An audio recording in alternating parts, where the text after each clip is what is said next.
இலக்கிடப்பட்ட மானிய திட்டத்தின் வாயிலாக அரசாங்கம் மேற்கொண்டுள்ள சிக்கன நடவடிக்கை அமைச்சர்களின் செலவுப்படி தொகையை அதிகரிக்கவோ அல்லது பிற தேவைகளுக்கோ அல்ல. மாறாக உரிமையுள்ள உதவி தேவைப்படுவோருக்கு திரும்ப தருவதே அதன் உண்மையான நோக்கமாகும் என பிரதமர் டாக்டர் ஸ்ரீ அன்வார் இப்ராஹிம் தெளிவுபடுத்தியுள்ளார். அண்மையில் அமல்படுத்தப்பட்ட மின்சார மானிய மறுசீரமைப்பு கோழி இறைச்சி விலையை மிதவை முறையில் நிர்ணயித்தது மற்றும் கடைசியாக இலக்கிடப்பட்ட டீசல் மானியம் ஆகியவை ஆண்டுதோறும் அரசாங்க செலவினங்களில் இருந்து சுமார் 1000 கோடி ரிங்கிட்டை மிச்சப்படுத்த அல்லது சேமிக்க உதவும் என்பதை பிரதமர் சுட்டிக்காட்டியுள்ளார். குறிப்பாக மின்சார மானிய மறுசீரமைப்பு திட்டம் மூலம் 450 கோடி ரிங்கிட்டை சேமிக்க முடியும். எனினும் அது 85 விழுக்காட்டு மக்களை உட்படுத்தி இருக்கவில்லை. வெளிநாட்டினர் உட்பட 15 விழுக்காட்டினர் மட்டுமே பாதிக்கப்பட்டதால் அது சர்ச்சையை ஏற்படுத்தவில்லை.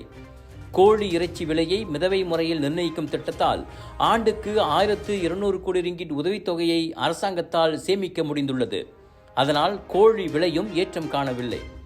நிலையான அரசியல் சூழலே அதற்கு காரணம் என நிதி அமைச்சின் மாதாந்திர கூட்டத்தில் உரையாற்றிய போது அன்வார் தெரிவித்தார். அதேபோல இலக்கிடப்பட்ட டீசல் உதவி திட்டத்தின் வாயிலாக 400 கோடி ரிங்கிட்டை சேமிக்க முடியும்.